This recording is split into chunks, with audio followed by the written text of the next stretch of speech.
And the subject this morning is the Christian and his money. That's a very sensitive issue, but it saddens my heart and it grieves my heart to know that Christians are taught many things about what to do with their money. Many of them are being forced to give. Many of them are being manipulated so that they may give.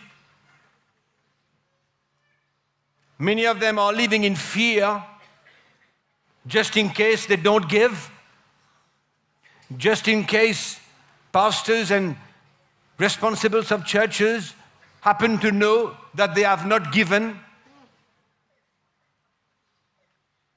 Others are being cursed by preachers if they don't bring such a percentage to the church. Others are being visited by their pastors because they have not received their envelope at the end of the month. It's scandalous. You know, there's one thing that I have done to make sure that what I'm going to say is scriptural. I went in the concordance and wanted to know what Jesus said about prosperity, about abundance, about promising us the world and all the material things. What did Jesus say? You see, my friends, the Bible is an image of the heart of God.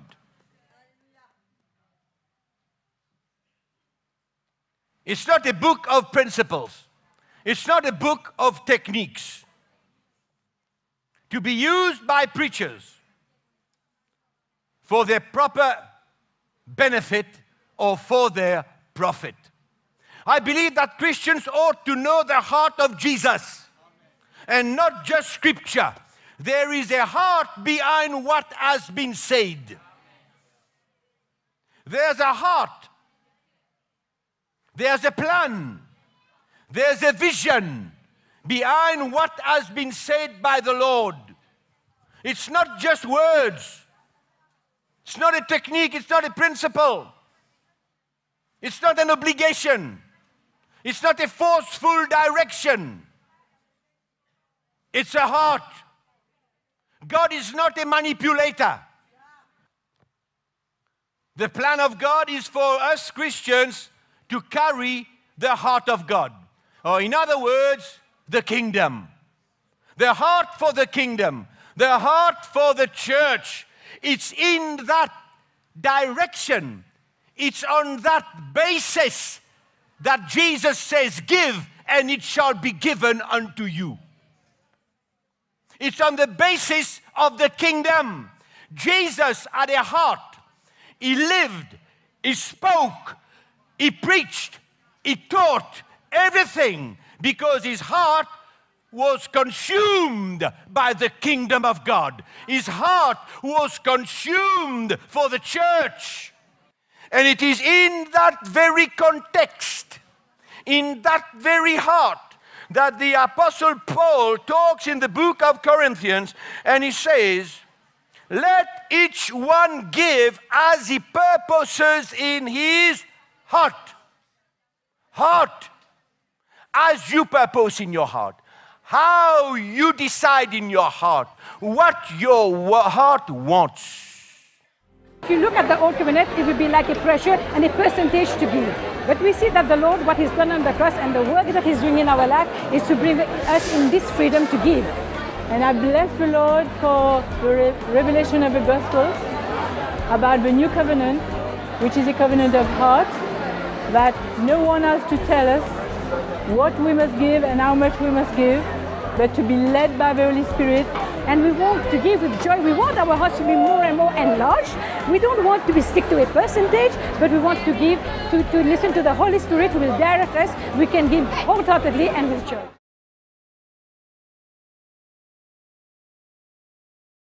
Mickey, it's a great opportunity for you tonight to, what I have on my heart is for you to really share with the people of God. What is the heart of the Lord for them in giving? there's no pressure from the Lord and there's no expectation. Whatever maybe you have heard before about how to give and why you have to give, but I would sincerely encourage you, truly, to seek the Lord. Seek the Lord and open your heart so that the Lord might enrich you, enlighten your heart, to come to the place where you feel free to give in any aspect of the kingdom of God, anything that's touching the Church of Jesus Christ, and be sure that this is what the Lord wants. But I believe that the Lord wants to come and bring a new thing in the church and bring a restoration in the whole church. I'm not just saying that everything is wrong, but what I'm saying is that the Lord wants to restore, wants to heal many lives that have been hurt, that have been deceived. You must have probably given your money in many things that you feel today that finally you're questioning yourself. Did I do the right thing? It's not the time to look back. It's not the time to feel guilty about what you've done or to be sad about what you've done. Exactly. But it's time to look ahead in what the Lord wants to do in your life as a Christian, in my life as a Christian. Amen. For what I need to do and you need to do with your finances. Because the Lord is building a kingdom and He needs our finances in special and specific things that He is building.